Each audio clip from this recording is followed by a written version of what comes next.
same feelings as everyone else. And if I get sad because my mother gets sick, my sadness is the same as yours, and my happiness is the same as yours. The difference is that we manifest our feelings differently.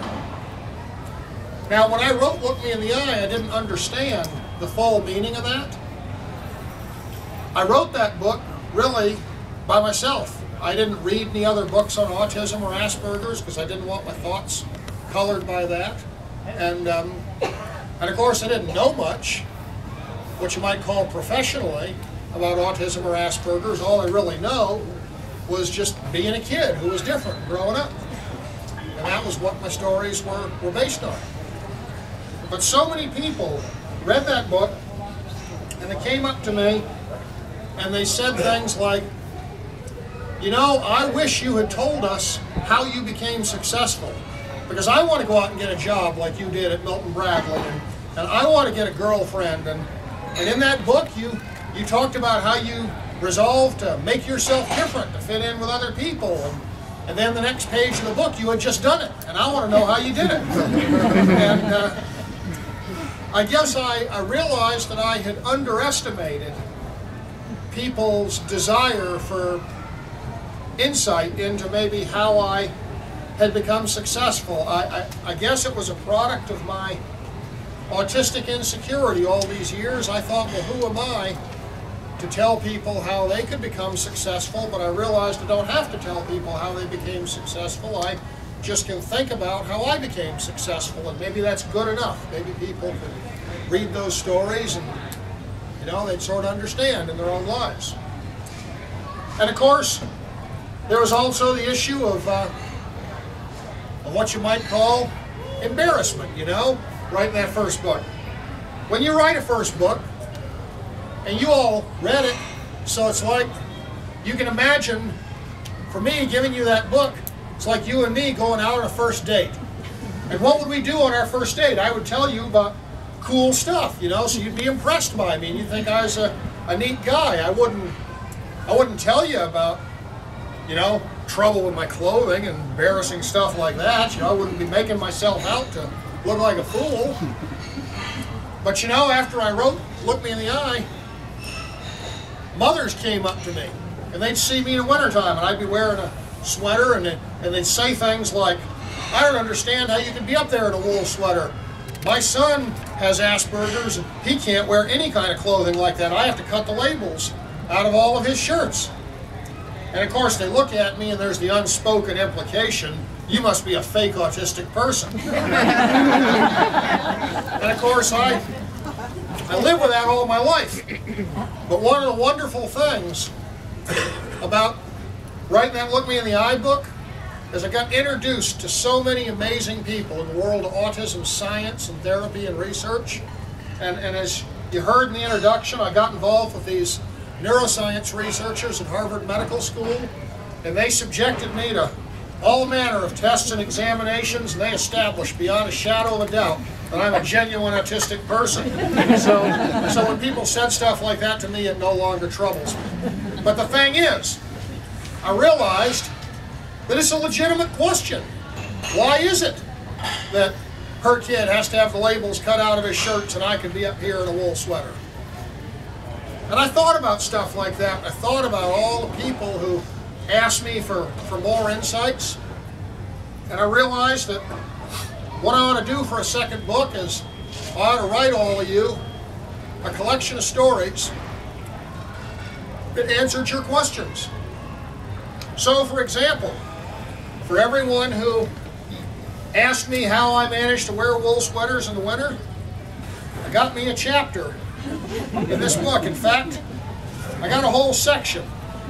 And in this book, I don't have chapter titles that are like chronological life stories. And Look Me in the Eye, I have chapters on finding an old Porsche in the woods and being in prison with the band in Montserrat. And it's, you know, stuff relating to my life. But in this book, I understand that the people that read my stuff, they seem to want insight into being different.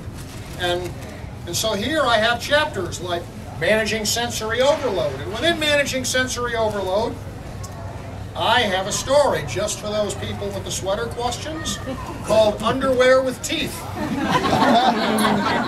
Because you see, when I set out to write this book, I took a DSM manual. You all know about that, right? It's the book the psychologists and psychiatrists use. And I knew that they were going to combine Asperger's, autism, PDD, NOS, all these other conditions into one category in the new version of the book. They're going to call it Autism Spectrum Disorder. And I looked at every single trait that describes autism spectrum disorder, and I realized that I am touched by every single one of them with the exception of language impairment. So for every one of those traits, I have woven what I hope will be entertaining stories. And it's basically the same thing I did with Look Me in the Eye. When I wrote Look Me in the Eye, I didn't really know how to tell the story of living with Asperger's. And I talked to my brother about it, and my brother said, well, just write down all the stupid stories you told me when I was a little kid, and people will see what's the matter with you.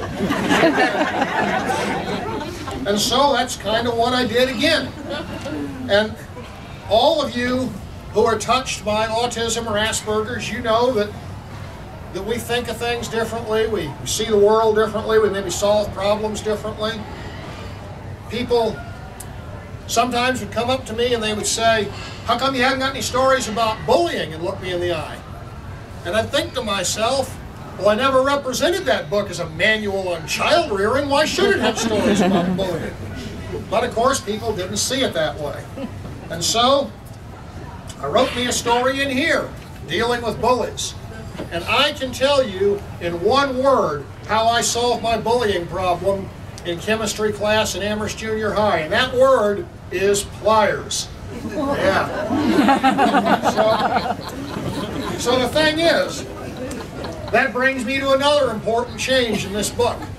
Because you see, when I wrote Look Me in the Eye, I didn't know who was going to read the thing. I never imagined that the book would be reprinted 28 times and sold all over the world and stuff the way it is. And I especially didn't realize that my books would be used in so many schools, junior high, high school, and college, to teach both about autism and Asperger's and to teach diversity and understanding in general. And of course, when you do that, you have to have some kind of teaching guide so teachers can teach it. So after Look Me in the Eye was published, I actually was approached by people at two really prestigious schools for kids with Asperger's, the Monarch School of Houston, Texas, and the Ivy Mount School of Washington, D.C. And those folks worked with their kids in their Asperger program, and they developed some really cool teaching guides for my first book.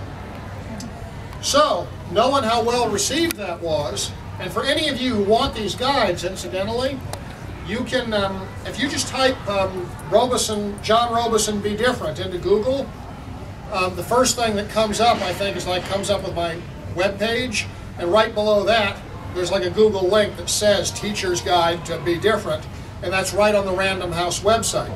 So any of you who are involved in the teaching racket, you can go to the Random House website, you can download these professionally edited and printed